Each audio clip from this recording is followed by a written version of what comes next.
એનું નામ છે લુસી. વૈજ્ઞાનિકો એનું નામ લુસી આપ્યું અને આફ્રિકામાં મળ્યું. અને 30 લાખ વર્ષ પછી આ પૃથ્વી પર ઘણી બધી ઉથલ પાથલ થઈ.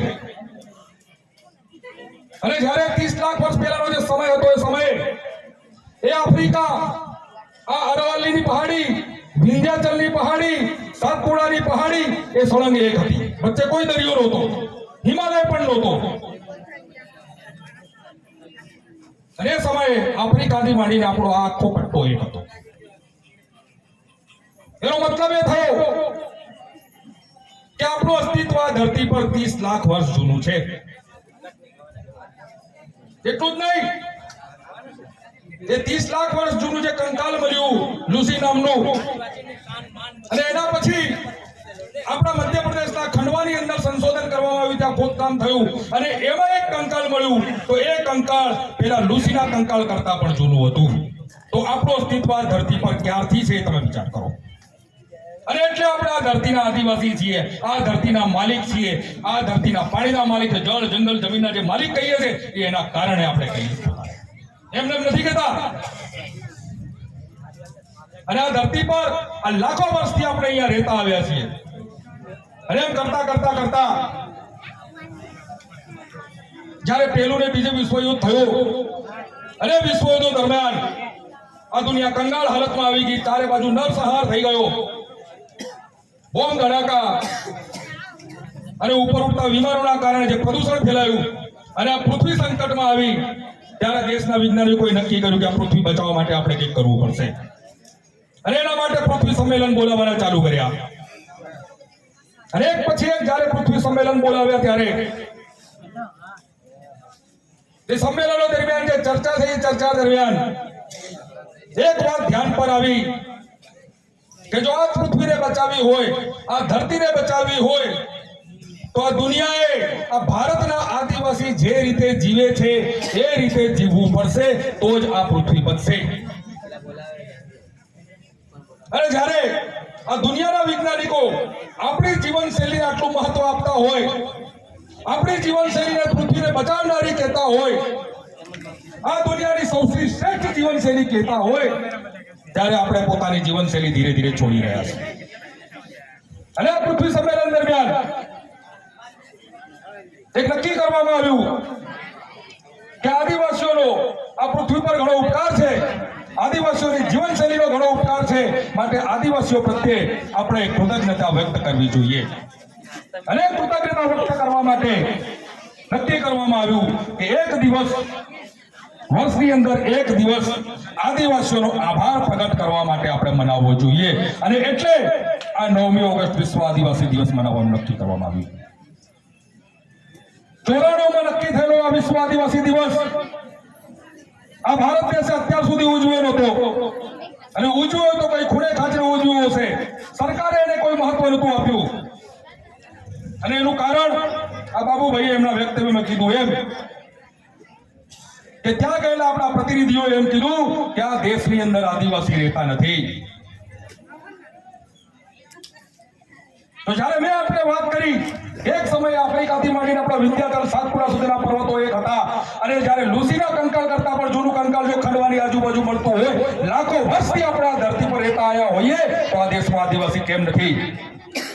અને એના કારણે છૂટાછવાઈ રીતે 10, 15, 25 કે 500 લોકોની વચ્ચે ઉજવાતો વિશ્વ આદિવાસી દિવસ 2015 ની અંદર આપણે મોટે પાયે ઉજવવાનો ચાલુ કર્યો. અને આજે પરિસ્થિતિ એ છે કે દેશના હરેક આદિવાસી વિસ્તારની અંદર હજારો ને લાખોની સંખ્યાની અંદર લોકો ભેગા થઈને વિશ્વ આદિવાસી દિવસ મનાવી રહ્યા છે. હકીકતમાં આ વિશ્વ આદિવાસી દિવસ આપણે મનાવીએ છીએ એના કરતા જે ગેર આદિવાસી લોકો છે કે જેને આપણે દિશા નિર્દેશ પૂરું પાડ્યું છે, જેને દિશા સૂચન પૂરું પાડ્યું છે, જેને જીવવાની શૈલી આપણે શીખવાડી રહ્યા છે, એ લોકોએ આપણા પ્રત્યે આભાર વ્યક્ત કરવા માટે આ મનાવવો જોઈતો હતો. અને પોતાની ફરજ ચૂક્યા અને એના કારણે આપણે આ મનાવવાનો ચાલુ કરવો પડ્યો. અને આજે આ ગરબાડાની અંદર વિશ્વ આદિવાસી દિવસના 4-5 દિવસ પહેલા જે સાપ્તાહિક કાર્યક્રમ થઈ રહ્યા છે, આ સાપ્તાહિક કાર્યક્રમ અંતર્ગત આ કાર્યક્રમ થઈ રહ્યો છે. આ મંચ ઉપર આપણી અનેક સમસ્યાઓની વાત થઈ. આપણી સમસ્યાઓ ઘણી છે. આદિવાસી હંમેશા સમસ્યાથી ઘેરાયેલો છે.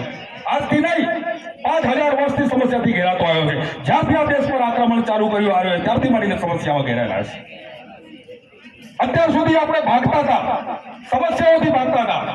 જેમ જેમ આપણા જમીનો પર આક્રમણ થતું ગયું, આપણા મેદાની વિસ્તાર પર આપણા રાજાઓને હરાવતા ગયા, આપણે ધીરે ધીરે જંગલો બાજુ ખસતા ગયા, ડુંગરો બાજુ ખસતા ગયા અને ડુંગરો અને જંગલમાં રહેતા થયા. આજે જંગલ અને ડુંગરો ઉપર પણ જ્યારે સરકાર કબજો કરવાની વાત કરી રહી હોય ત્યારે હવે આપણે એક થઈને લડ્યા વગર ચાલવાનું નથી. અહીંયાથી જે ભાઈ વાતો થઈ છે એ દરેક વાતો આપ પોતાના કાનમાં બરાબર સાંભળી હૃદયમાં અને મનમાં ઉતારીને જજો. આવનાર સમય આપણા માટે ખૂબ જ કપડો છે. જેમ નીતેશભાઈએ કીધું એમ આવનાર સમયમાં આદિવાસીના મ્યુઝિયમમાં ખોલવા જવું પડશે. એવો સમય આવે એવો છે ત્યારે આપણે પોતાના અસ્તિત્વ માટે, આપણી આવનારી પેઢી માટે આજે એક થઈને લડવું પડશે. શાસન પ્રશાસન એની ગમે તે તાકાત લગાવે એનાથી ડરવાની કોઈ જરૂર નથી. જેમ નીતેશભાઈએ કીધું એમ ભીલ પ્રદેશના નામથી આજે એટલા ગભરાઈ ગયા છે. અને જો આપણે ભીલ પ્રદેશ લેવા માટે જ્યારે રોડ પર ઉતરી જઈશું ત્યારે એ કઈ જશે તમે વિચાર કરો. ઝારખંડ 60 વર્ષની લડાઈ પછી મળ્યું છે. અને જ્યારે ઝારખંડની વાત કરું ત્યારે તમને એમ થતું હશે કે આપણે તો હમણાં 4-5 વર્ષથી ભીલ પ્રદેશ માંગી રહ્યા છે. બિલકુલ ખોટી વાત. ભીલ પ્રદેશની ભીલ રાજની સૌથી પહેલી માંગણી આજથી 125 વર્ષ પહેલા થઈ હતી. સતી સુરમાળ અને ગોવિંદ ગુરુનો જે માંગણવાળો હત્યાકાંડ જે આપણો થયો એ આપણા ભીલ રાજ માટેનો થયેલો હતો. અને એના પછી 1947 અને 1950 પછી જ્યારે આ દાહોદના તાત્કાલિક સાંસદ સોમજીભાઈ ડામોર 77 કે 78 ની અંદર સંસદ સભ્ય બનીને ગયા ત્યારે ભીલિસ્તાનના નામને માંગણી શરૂ કરેલી. જો 78 ને ગણવામાં આવે તો 78 થી આજ સુધી કેટલા વર્ષ થયા? 22 અને 24 50 વર્ષ થવા આવ્યા આપણી આ માંગણીને. અને આજે આ 50 વર્ષ જ્યારે લડાઈના થઈ રહ્યા આવ્યા છે ત્યારે લાખોની સંખ્યાની અંદર લોકો માંગણની અંદર ભીલ પ્રદેશ માંગવા આવ્યા ત્યારે આ જે શાસન પ્રશાસન અને ગેરઆદિવાસી લોકો છે એમના પેટમાં તેલ રેડાયેલું છે, ઉકળી રહ્યું છે. ઉકળવા દો. ગઈકાલે દાહોદમાં એક વિવાદ થયો. દાહોદ નગરપાલિકાએ દાહોદની અંદર લાગેલા ભીલ પ્રદેશના ઝંડા ઉખાડવાની વાત કરી, લઈ લેવાની વાત કરી. કેમ ભાઈ? જે 78 થી અમારી માંગણી ચાલતી આવે છે અને છેલ્લા 9 વર્ષથી આખા ભીલ પ્રદેશમાં જ્યારે ભીલ પ્રદેશના ઝંડા લાગતા હોય ત્યારે તમને નહીં દેખાયા અને તમને કાલે દેખાઈ ગયા. હું આ મંચ પરથી શાસન અને પ્રશાસનને અને જેમને ચડાવવાવાળા કે જેમને આદેશ કરવાવાળી વ્યક્તિઓ છે એમને પણ ચેતવણી આપું છું. ભીલ પ્રદેશ અમારો જન્મસિદ્ધ અધિકાર છે, એના ઝંડાને અડવાની કોશિશ નહીં કરતા.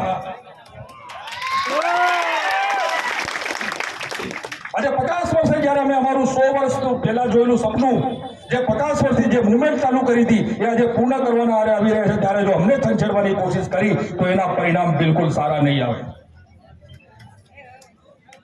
આપ સૌએ મને સાંભળ્યા બદલ આપ સૌનો આભાર. જોહાર. જય આદિવાસી, જય ભીલ પ્રદેશ. ખૂબ ખૂબ આભાર રાજુભાઈ વલવાઈ સાહેબે આપણને બહુ સરસ માર્ગદર્શન આપ્યું. હવે રાજસ્થાનથી પધારેલ આપણા મુખ્ય વક્તા કાંતિભાઈ રોજ દાદા આપણને એમના વિચારો મંચ ઉપરથી રજૂ કરશે. કાંતિભાઈ રોજ રાજસ્થાનથી પધારીને સૌ તાલીઓના ગડગડાટથી વધાવી લઈએ. આજુબાજુ ઉભેલા ભાઈઓ